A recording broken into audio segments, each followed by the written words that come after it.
요한복음 12장 37절에서 43절의 말씀입니다.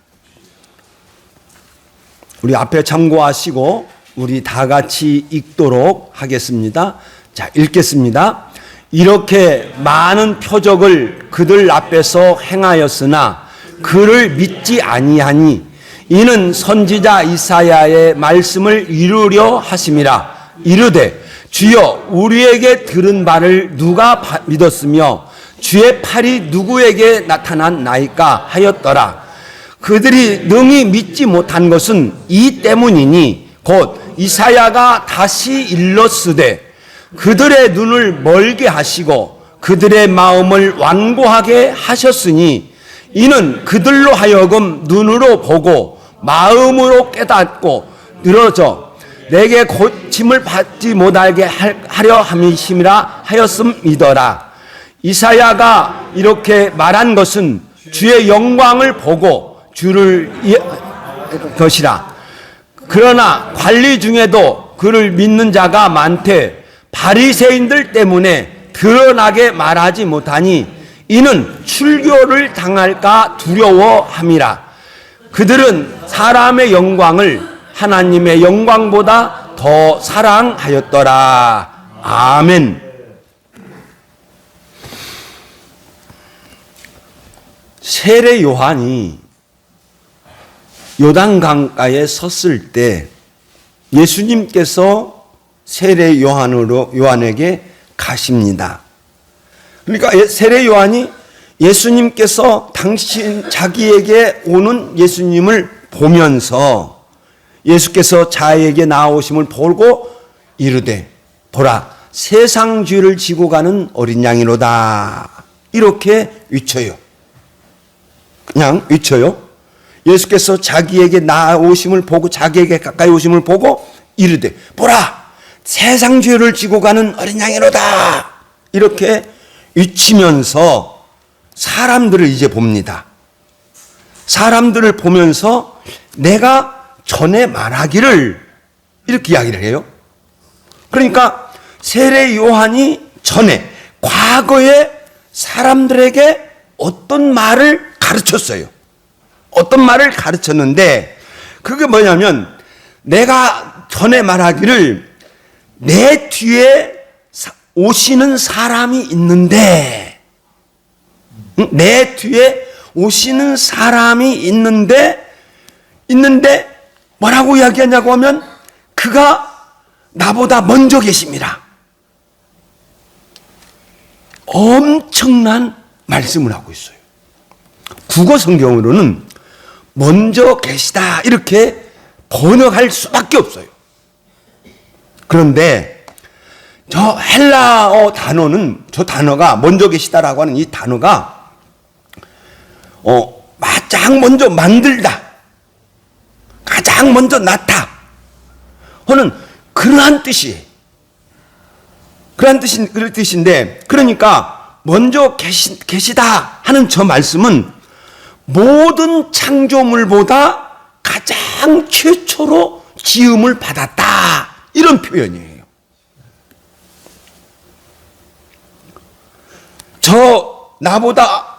그가 나보다 먼저 계십니다. 그러니까 세례 요한보다 먼저 있었다는 거예요. 먼저 있었다는 것이 뭐냐면 저렇게 번역할 수밖에 없는데 헬라어로는 헬라어는 가장 먼저 지음을 받았다. 그러니까 성경학자들이 헬라어를 연구를 하면서 저 헬라어 단어가 예수님을 위하여 준비된 단어다 이렇게 표현하는 사람도 있어요. 저 먼저 나신다는 저 단어가 저 세례 요한의 저 선언과 또 골로새서에 저 단어가 쓰여져 있어요. 골로새서에. 그리고 오후에 이 말씀을 보려고 하는데 골로새서 1장 15절에 있는 말씀에 보면 읽겠습니다. 시작. 그는 보이지 않는 하나님의 형상이요 모든 피조물보다 먼저 나신 자니 여기 이제 계신다고 아니라 나신 자니 이렇게 표현하고 있어요.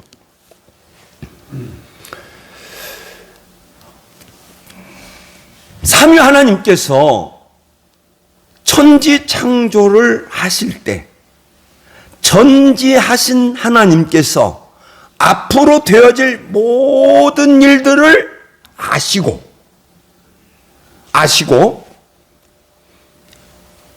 성부 하나님, 성자 하나님, 성령 하나님 세 분 하나님께서 상의를 하셨는지 어떻게 하셨는지는 모르겠지만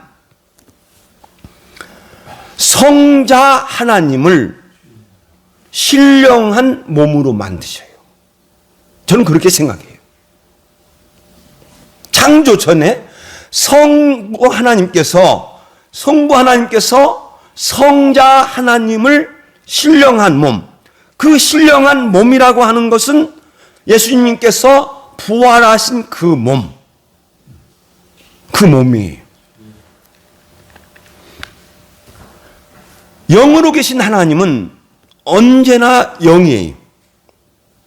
그래서 구약에서 하나님의 형상으로 나오는 모든 환상들이 있습니다. 곧 좀 이따 말씀을 보겠는데, 구약에서 환상으로 천상의 하나님의 모습을 보여줘요. 천상의 하나님의 모습을 보여주는데, 그 천상의 하나님의 모습은 바로 성자 하나님의 모습이다. 그래서 성자 하나님의 그 신령한 몸은 보이지 않는 하나님의 형상, 영이시기 때문에 보이지 않아요. 그런데 유일하게 보이지 않는 그 하나님의 형상을 보여주는 것이 성자 하나님이에요. 그래서 예수님께서 종종 나를, 곧 이제 다음 주에 보게 됩니다. 나를 보았으면 아버지를 보았다 그래요. 그래서 저것을 가지고 말씀하시는 거예요. 그러니까 세례 요한이 이제 예수님을 해서 나보다 먼저 계심이라, 그리고 예수님을 향해 이제 사람들을 향하여서 저분이 나보다 먼저 계신 자다, 또 이렇게 말씀하면서 먼저 계신 그가 바로 이 사람을 가리켜 먼저 내가 전에 말하기를 내 뒤에 오시는 사람이 있는데 그가 나보다 먼저 계심이라 한 것이 바로 이 사람을 가리켜 함이라, 이렇게 말씀하고 있어요. 그리고 세례 요한이 요한복음 1장 30절 이하에서 계속 말씀하면 나도 몰랐는데, 이걸 나도 알지 못하였는데, 이 말씀을 두 번이나 고백을 해요. 나도 알지 못하였는데, 나도 그를 알지 못하였으나 나를 보내어 물로 세례를 베풀라 하신 그이가 나에게 말씀하여 주셔서 내가 저분이 하나님의 아들인 것을 증언하노라, 이렇게 하시랍니다. 그리고 예수님께서 세례 요한의 증언으로 이제 하나님의 아들의 삶, 곧 예수님의 공생애를 시작하게 됩니다. 그리고 예수님의 공생애를 시작하게 되는데, 예수님께서 유대인을 향하여 계속 가르쳐요. 그런데 그 유대인은 세상을 대표하고 있어요. 왜냐고 하면 예수님께서 유대인에게 가르치신 그 말씀이 복음서로, 성경으로 기록되어져서 모든 세상 사람들을 가르치고 있기 때문이에요. 그러니까 지금 예수님 앞에 유대인들이 있지만 실상은 세상을 향하여 예수님께서 말씀하신 거예요. 그런데 요한복음은 그 부분을 다 갈라내요. 그래도 요한복음 12장까지를 유대인을 가르치신 그 말씀을 계속 기록하고 있어요. 그리고 요한복음 13장에서부터는 제자들, 그리고 제자들인데 그 제자들은 성도들이에요. 그러니까 제자들은 성도들을 대표해서 예수님의 가르침을 받고 있어요. 왜? 제자들에게 요한복음 13장 이하부터 기록했던 그 요한복음 13장 이하 기록했던 모든 말씀이 다 모든 성도들에게 들려지고 있기 때문에 그래요. 그래서 성도를 가르치고 있습니다. 그러면서 사도 요한이 유대인을 향하여 가르치신 말씀을 마무리를 하면서 이사야서 53장을 인용을 해요. 제가 이 말씀을 지난주 말씀 해석했죠. 자, 읽겠습니다. 시작. 우리가 전한 것을 누가 믿었느냐? 주의 팔이 누구에게 나타났느냐? 예수께서 전한 복음을 누가 믿었느냐? 그리고 누가 믿고 구원을 받았느냐? 사도 요한은 저 1절 이사야서 53장 1절의 말씀만 딱 인용을 하고 거기서 끝내버려요.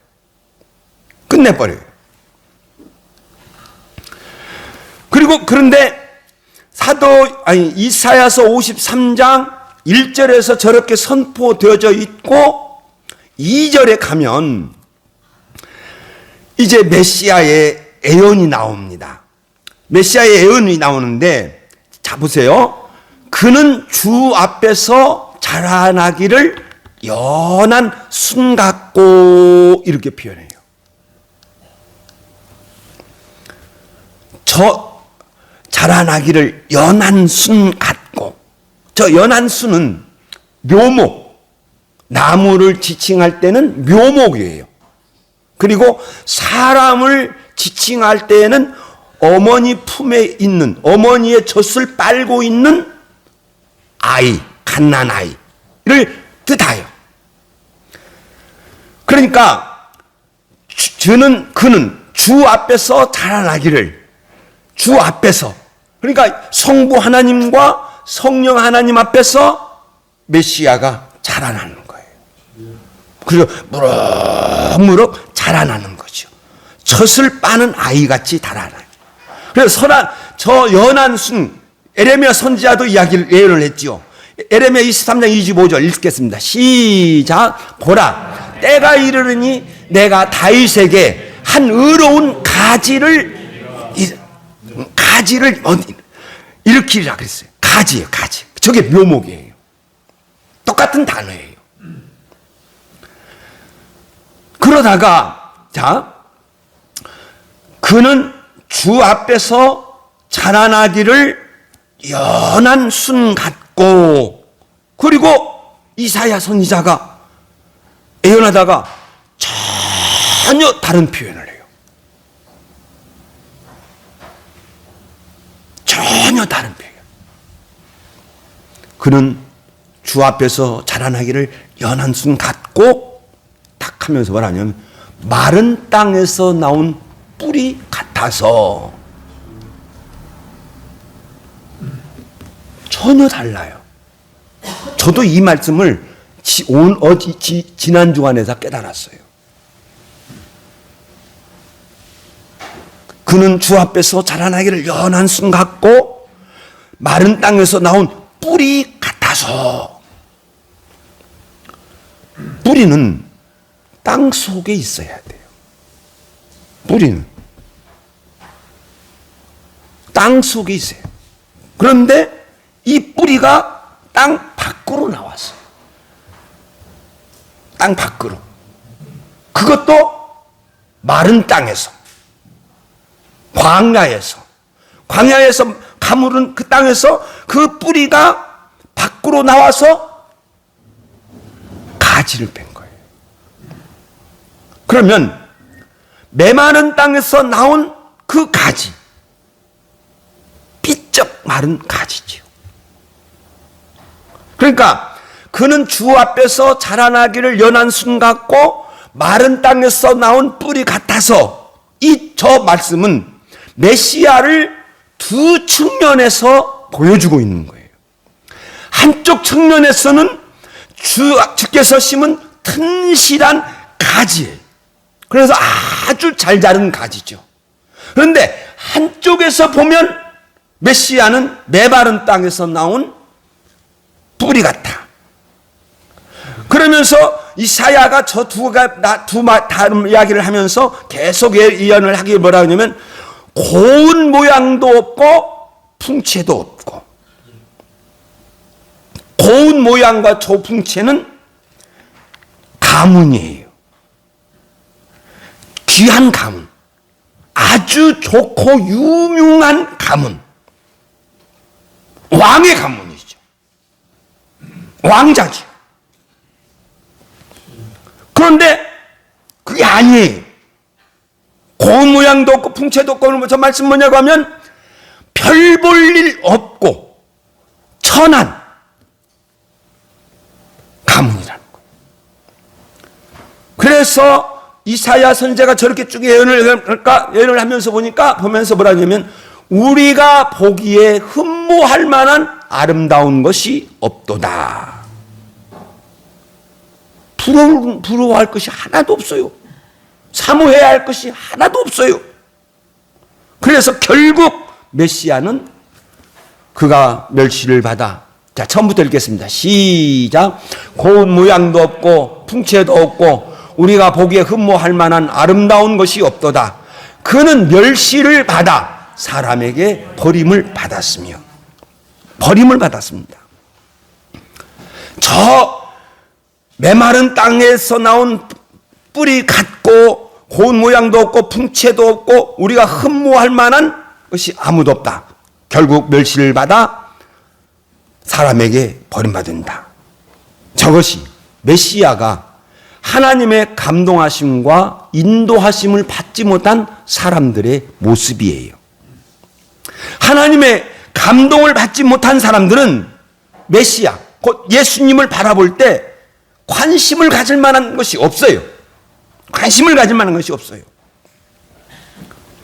그래서 사도 요한이 그들이 능히 믿지 못하는 것은 이 때문이니 하면서 이제 사도 요한이 이제 계속 이끌어가고 있습니다. 우리들을 능히 믿지 못하는 것은 이 때문이니 하면서 다시 이사야를 끌어내요. 곧 이사야가 다시 일렀으되, 자, 처음부터 끝까지 읽겠습니다. 시작. 이사야가 다시 일렀으되 그들의 눈을 멀게 하시고 그들의 마음을 완고하게 하셨으니. 저 말씀은 이제 이사야서 6장을 인용한 말씀이에요.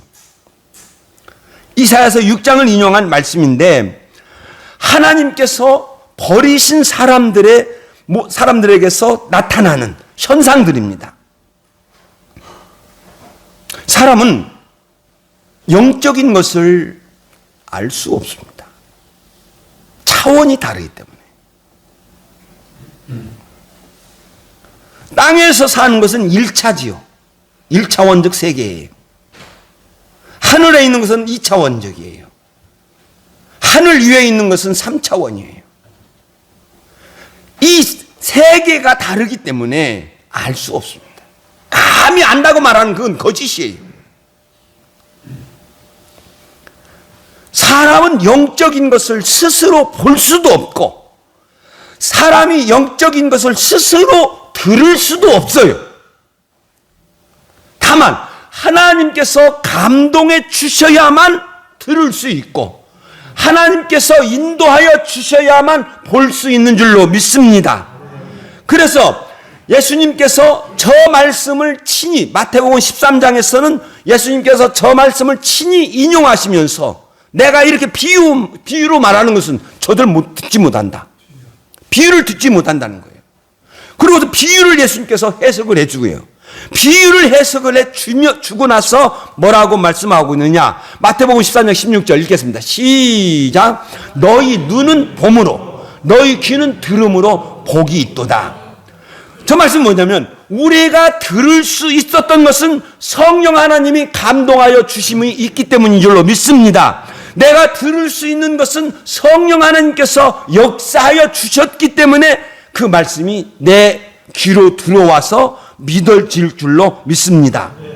그러나 유대인들은 성령의 감동하심이 없기 때문에 그는 세상적인 것으로만 보았죠. 나사렛에서 무엇이 선한 것이 나올 수 있느냐?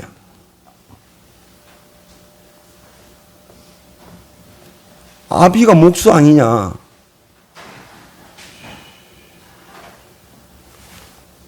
마리아의 아들 아니냐? 마리아의 아들.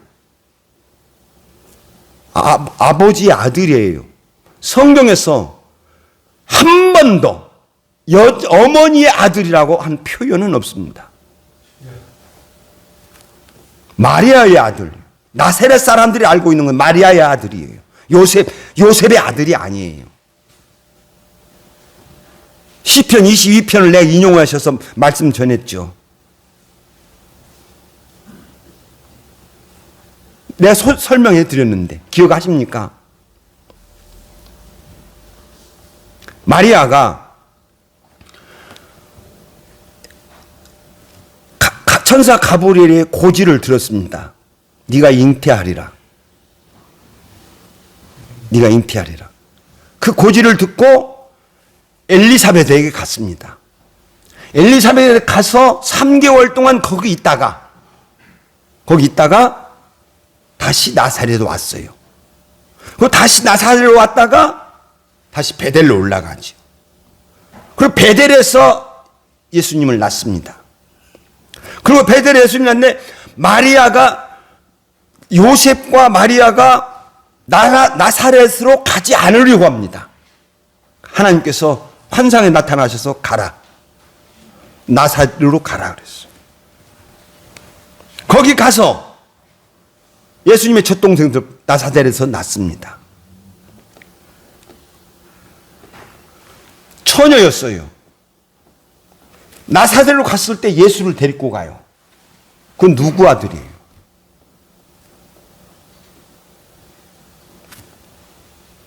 누구 아들이었고? 씨 없는 아들이었죠.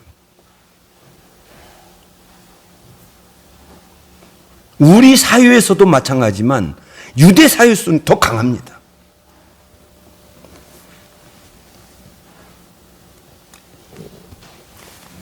시편 22편 그 예수님이 어렸을 때의 모습을 그대로 형제들의 비방거리가 돼요.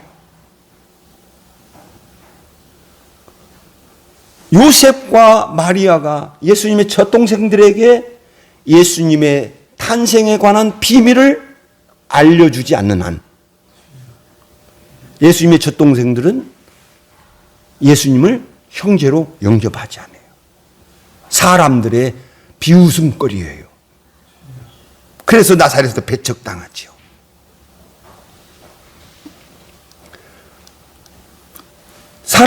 그냥 그 사람들이 예수님을 볼 때 그렇게 보는 거예요.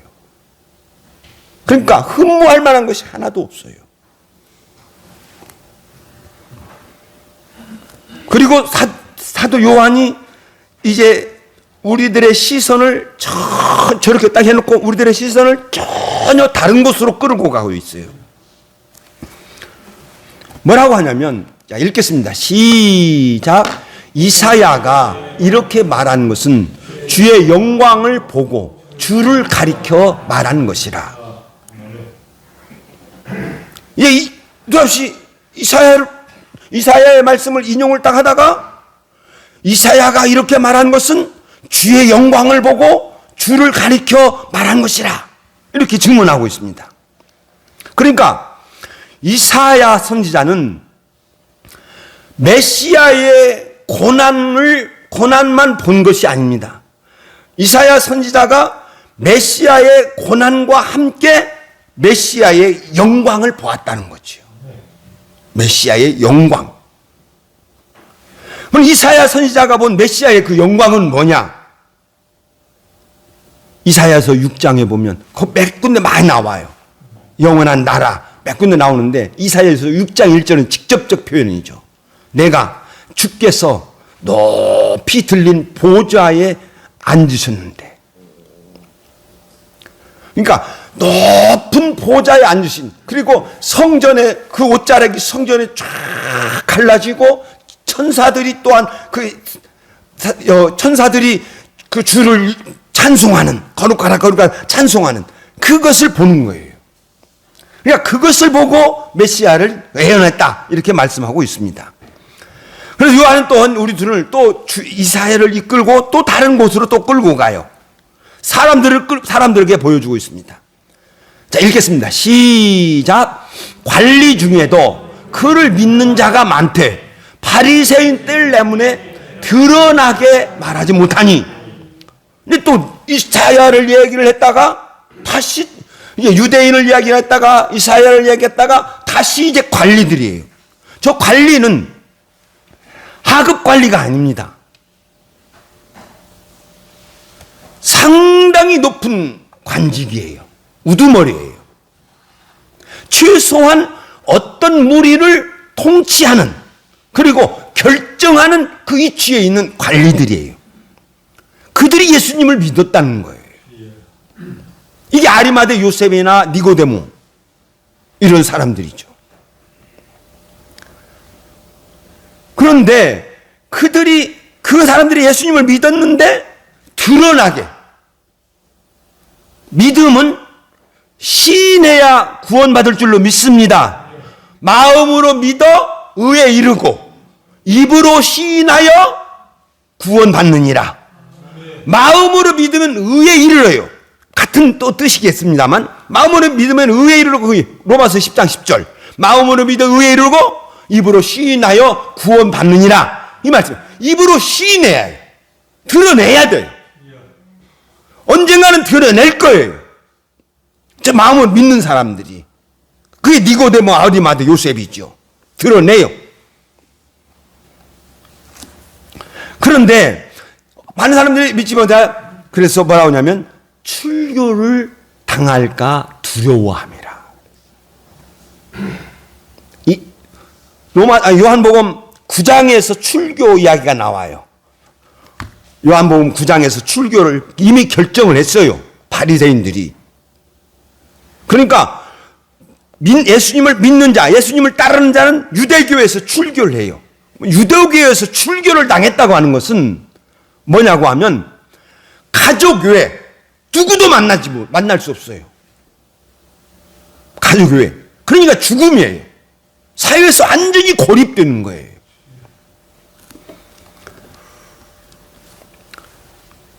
그런데 저 말씀을 쭉 해놓고 또 그들이 믿지 못한 진짜 이유를 증언합니다.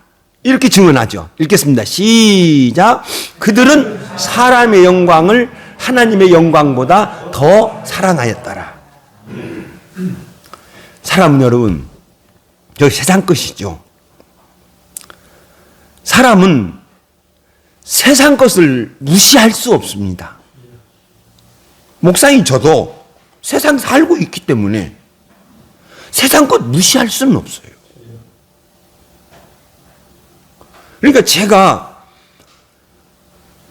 제 아내한테 모든 그 물질, 나는 성경만 알고 다른 것은 전부 제 아내가 다 합니다. 왜냐고 하면 내가 돈을 이만큼이라도 알게 되면, 돈이 부족하다든지 없다든지 그걸 알게 되면 내가 섬길 수 없으니까. 그러나 우리가 세상 것을 무시할 수 없단 말이에요. 세상에서 살려면 세상 것이 있어야 돼요. 이게 제 아내와 제가 날마다 저녁마다 기도할 때 항상 하는 말이 있어요. 하나님, 우리 남산교회 성도들 풍성하게 해주세요. 건강하게 해주세요. 그래요. 평안하게 사니까.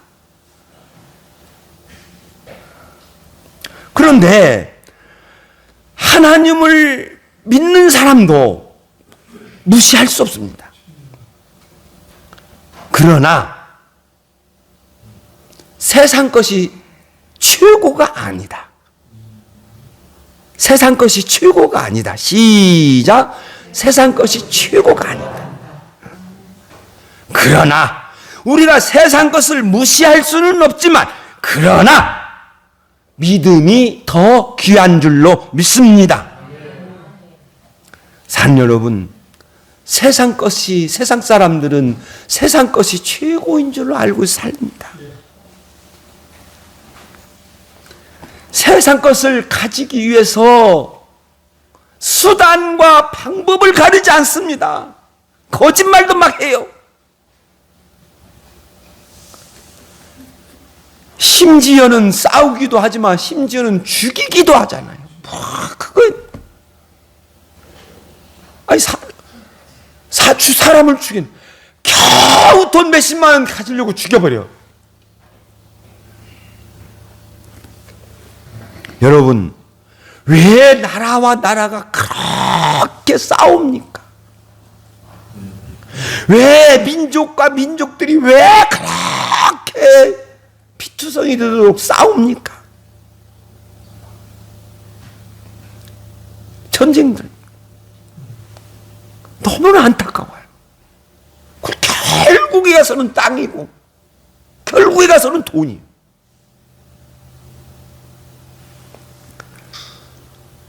성경은 증언하지요. 제가 인용하여 드렸습니다. 읽겠습니다. 시작.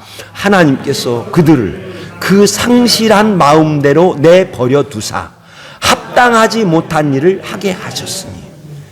하나님이 막으셨다 이렇게 직접적 표현하고 있습니다. 그런데 하나님이 버려두심이죠. 하나님 버려두시니까 하는 거예요. 상실한 마음대로. 상실한 마음. 가치가 없는 것을 구하는 거예요. 상실한 마음, 가치가 없는 것, 아무런 가치가 없는 것을 구하는 거예요. 그리고 내버려 두사, 가치가 없는 것을 구하는 것을 내버려 두셔서 뭐라 하느냐? 합당하지 못한 일. 합당하지 못한 일은 필요가 없는 거예요. 필요가 없는 거예요.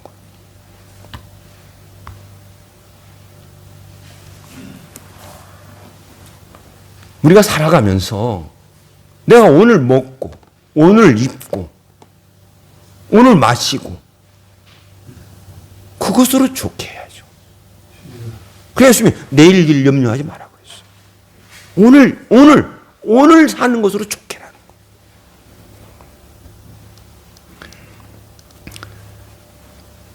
사랑하는 여러분, 하나님의 감동하심과 인도하심을 받는 사람들, 오늘 우리들이죠.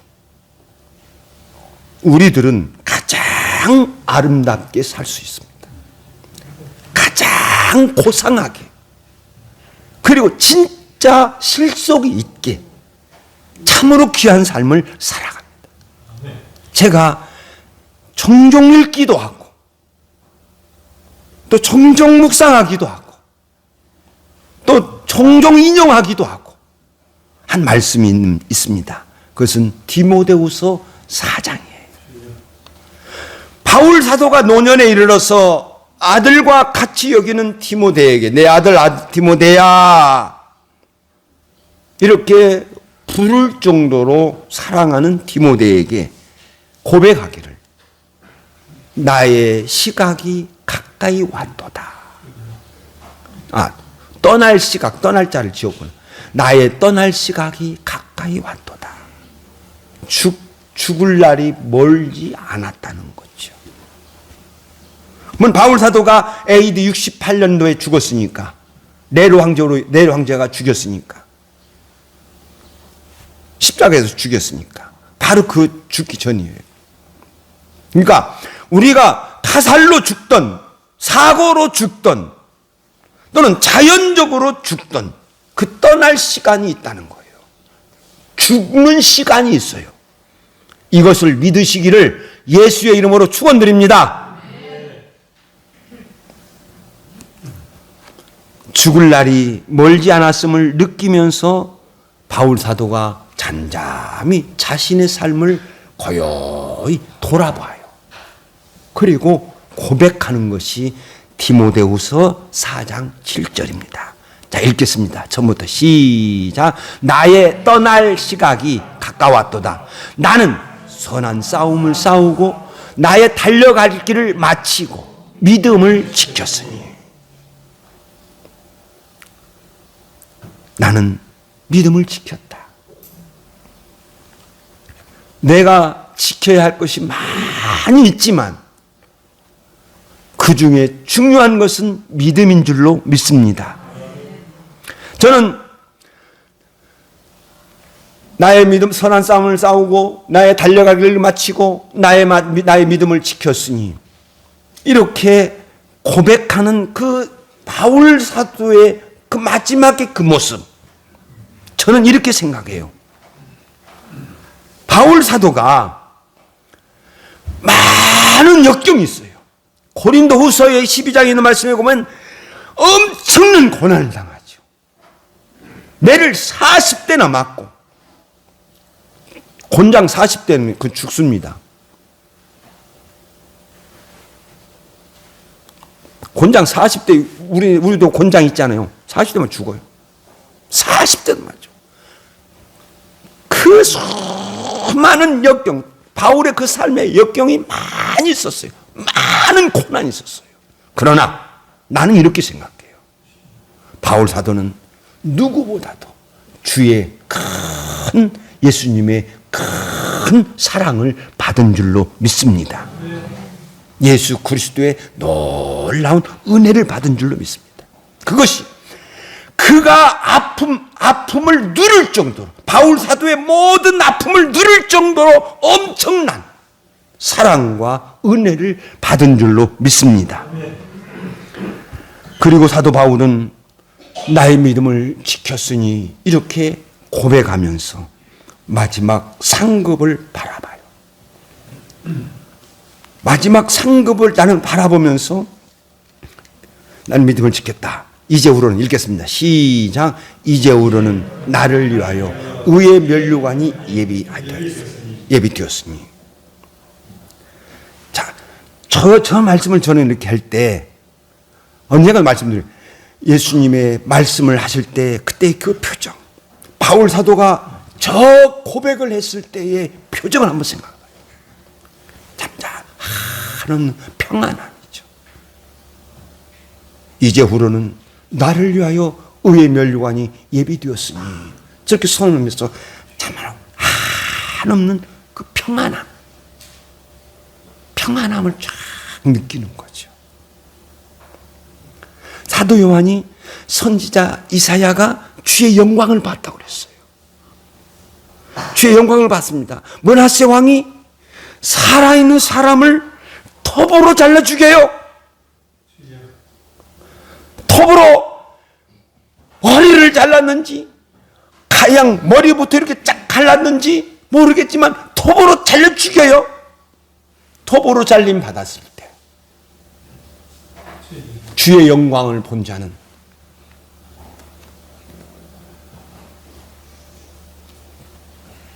그 사람 이리 잊어버렸다. 스테반. 하나님 하늘의 영광을 바라보죠. 돌에 맞지요. 유대의 돌은 풍화작용이 없어서 뾰족뾰족해요. 돌에 맞아요. 그래서 주행은 한없이 평안함이죠.